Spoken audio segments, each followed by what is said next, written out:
everyone. I have got an amazing story. I told you guys yesterday. We met at CVS. I love living in a small town, don't you? Oh yeah. And we were talking. I overheard, and I heard Judith, and I only know one. It's a restaurant. Julia Sullivan opened that. She's been on the show before, and we got to talking. And here's Judith Ward herself. I mean, how Judith Ward, linebacker. I'm sorry, sir. Yes, yes, yes, ma'am. Exactly.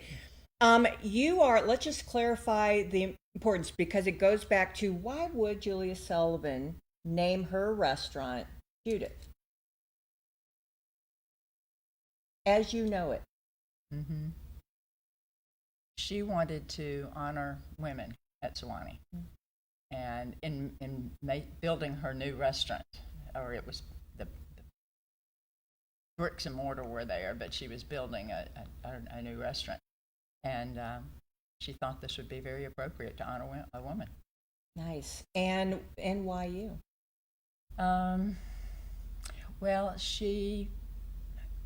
her father went to Sewanee, and she knows Sewanee well, and I think she knew of my older brother too, Tom Ward, and um, and I think she read up on me. There was something in the Sewanee Messenger or something like that, and she read up on me, and she thought I sounded like a kind of person that might be interested.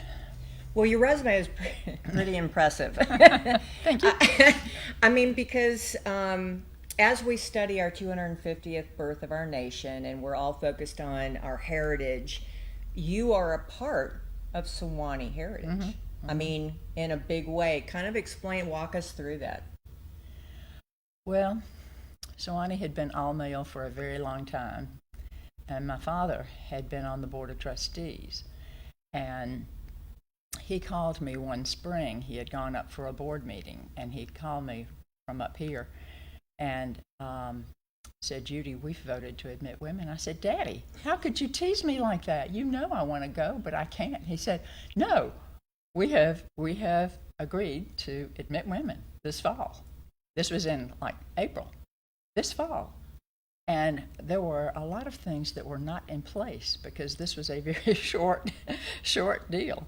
There were Benedict Hall had most of the women in there, and there were still urinals in some of the dorms in Benedict Hall because it had been all male for so long.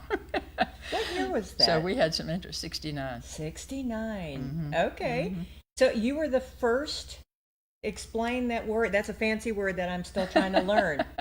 The first woman to matriculate at Sewanee, and matriculated to sign the registration book. So you were the first woman in Sewanee, at Sewanee. To sign up, yeah. How cool is that?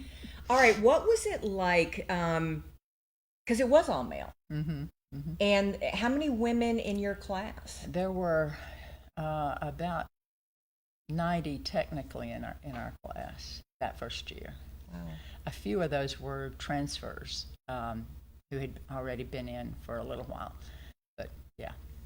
Do you remember some of how did it feel like to just be breaking ground in Sewanee? It was all male, and here these ladies are just beautiful. I've seen pictures there for the first year. I almost think of it as like civil rights movement, but not really because it was just, there you are. What was it like? Well, it was a little strange at first because just having guys around a lot in the women's dorm, but we adjusted pretty well, I think, fairly quickly. Do you think your dad had an influence on getting women in there? You said he was on the trustee. Do you feel like he wanted you there? Oh yeah. That is so neat. So your dad probably is responsible for this momentous. Yeah, just being on the board in the right place at the wrong time. I mean, the right place at the right time. Nice. Yeah. All right, and then follow your career. What have you done with that wonderful experience? Well, I served on the board for a number of years, and just have been involved in one kind of um,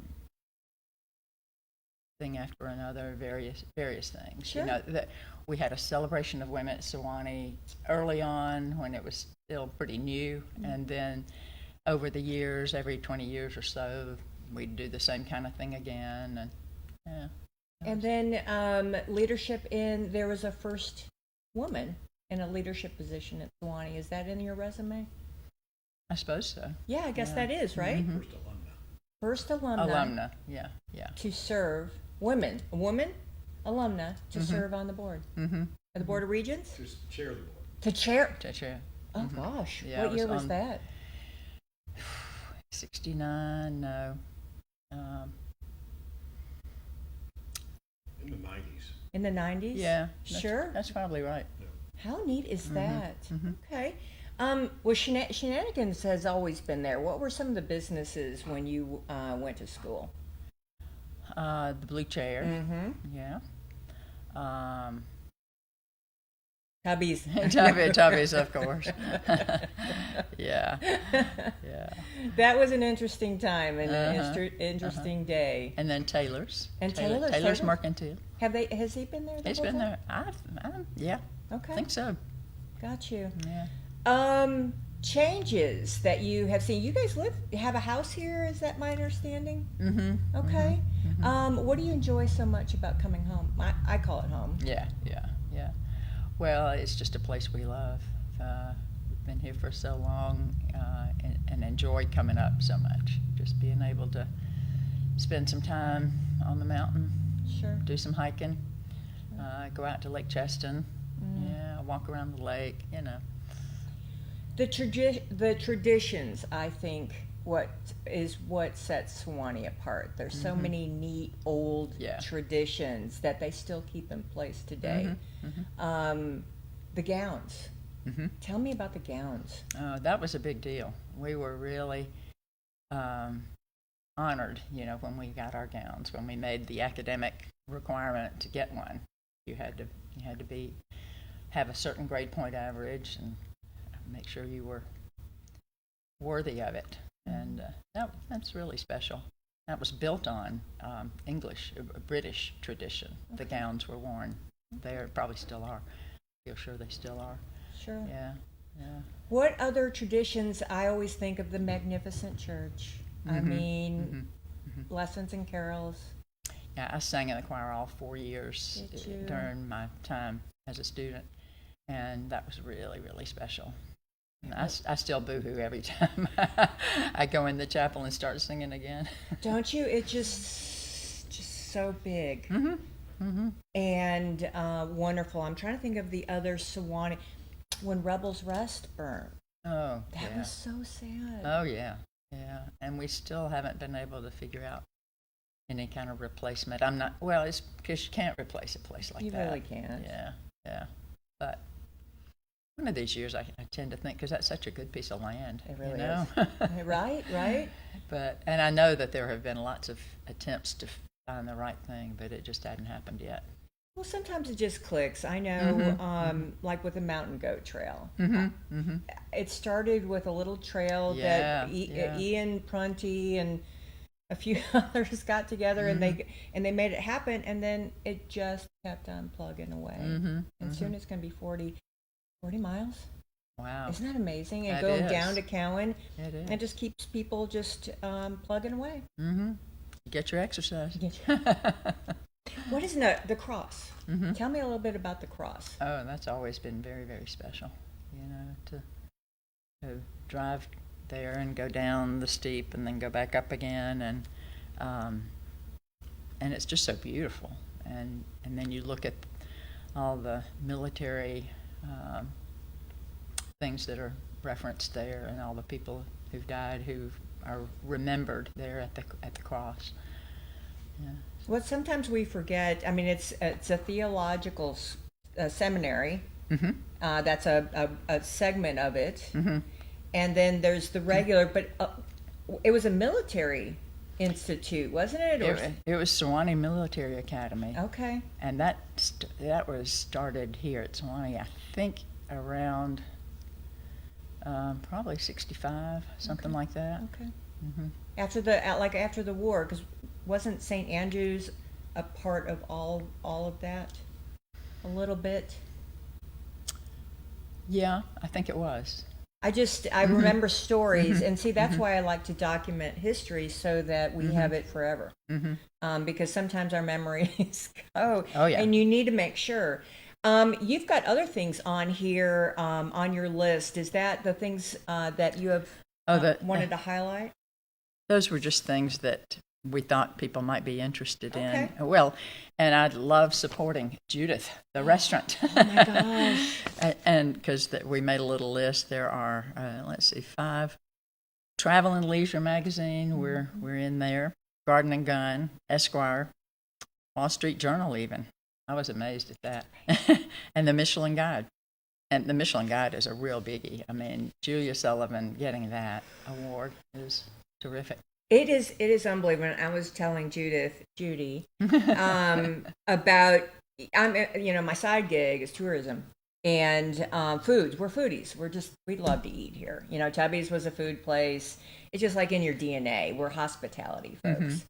And when Judith opened, when she were talking about the kind of food land, our folks in the tourism, the state tourism, just jumped on that, and and all the states in the Americans or in the South got in and got their own Michelin guide, and then that's unheard of. Michelin is like gold standard, and so for us to have our own guide, because Southern food is different than everybody else. It's just different. It's better in many ways. But then to have two there's 36 in Tennessee that made it. And they're big cities for the most part. You know that. I mean, it's a duke. It's a fisticuffs, kind of thing to get there. And then you have little Sewanee. Judith just, and lunch is 2 out of 36. Yeah, impressive. Yeah, and your name?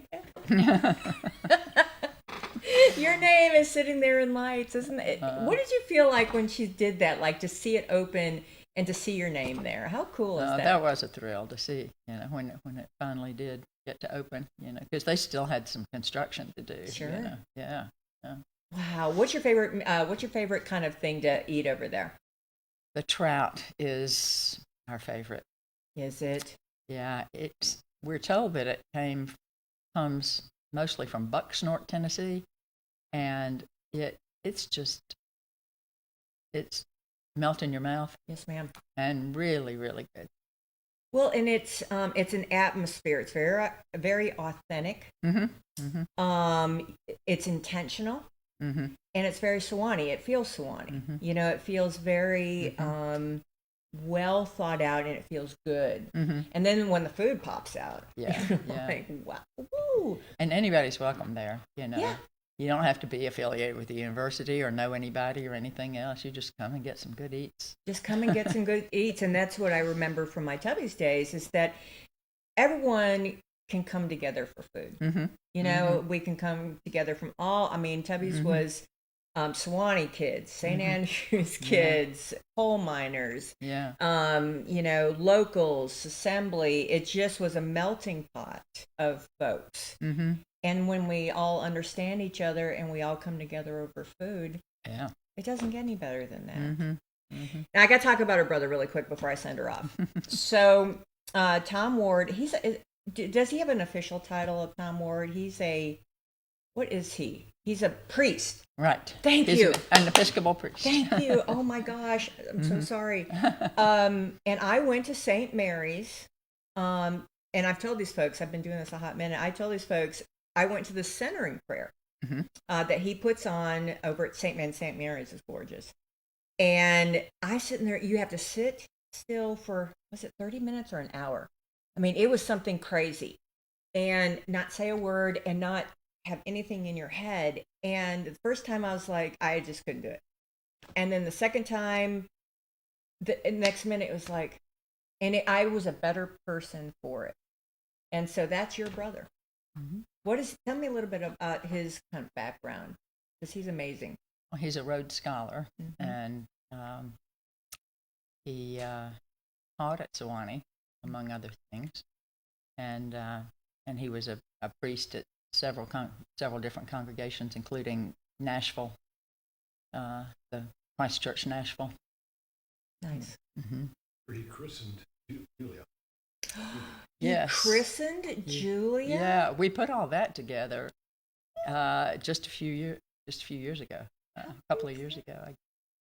Well, we're talking about, because it's a small world. And she was an infant, infant. There's no coincidences in life, is there? Yeah, it was just sort of meant to be. Well, and we were talking about a couple of other people from the past, well, present, Smith, Gerald Smith. Oh. You guys, he started teaching when he first started teaching the year that we started, that the women had been admitted and started, and he is such a fabulous teacher, still is.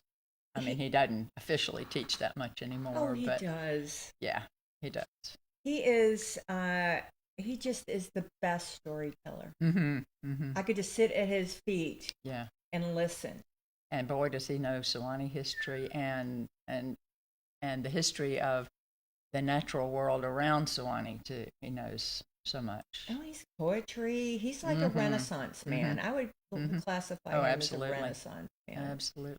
And who's the other one? Oh, we have our vice chancellor at Sewanee. Is like a homeboy.